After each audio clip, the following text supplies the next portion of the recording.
Volcan car will be the first car forward to avoid.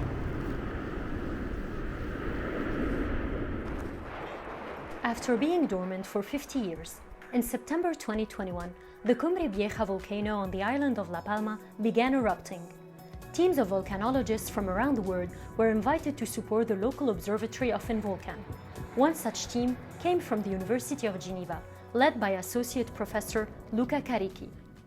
Apparently there was a seismic crisis that started in about 2017, and there were repeated earthquakes and a series of earthquakes, but then suddenly within about 2 weeks ago, the earthquakes started to move shallower, and this signals that perhaps there is magma moving upward.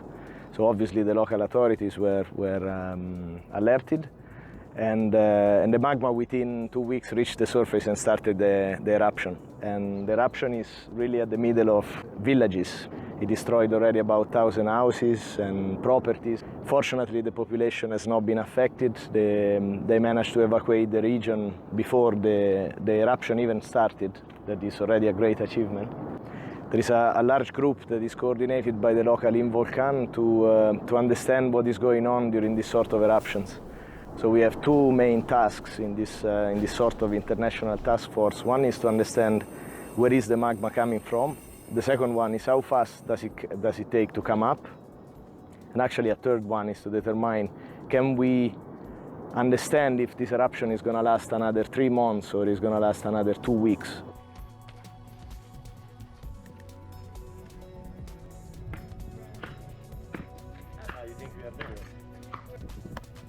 To answer those questions, the scientists first study and sample the newly solidified lava and compare it to older lava flows from previous eruptions, all to better predict the evolution of the latest Cumbre Vieja eruption.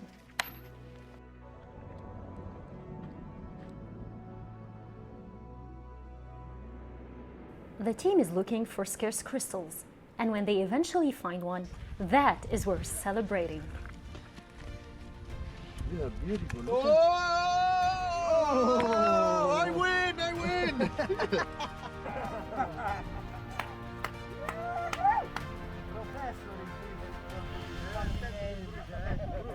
So we've come here to La Palma right at the last minute. The main aim for us is to do some sampling of the volcanic rocks that we have here.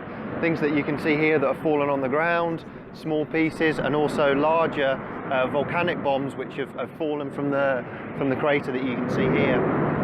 And our aim really is to use the crystals that we have contained within these volcanic rocks, normally sort of millimeter to centimeter sizes, to interrogate the structure and the chemistry of the volcanic plumbing system that underlies us here at La Palma. So we do that for a number of reasons. Firstly, that from the chemistry of the minerals that we contain within these rocks, we can try to reconstruct the pressures and temperatures, which we can equate to depth, and then we can really understand how that fits in with the geophysics and the earthquake record that we can see from the island that are recorded by the Involcan Observatory. So this is really important to build up this picture of the subvolcanic structure using these minerals. But why are these minerals so important? We asked Corinne Jorgensen to explain why they are so precious to volcanologists. So crystals grow in magma at different compositions, and they can have different elements that get preferentially added to the mineral structure at different pressures and temperatures. And we've developed a new way, a machine learning way to determine this, and we hope to do that at La Palma here to help aid in figuring out where the magma is coming from, where it's resided in the crust, and try helping figure out a little bit about what that means for the rest of the eruption.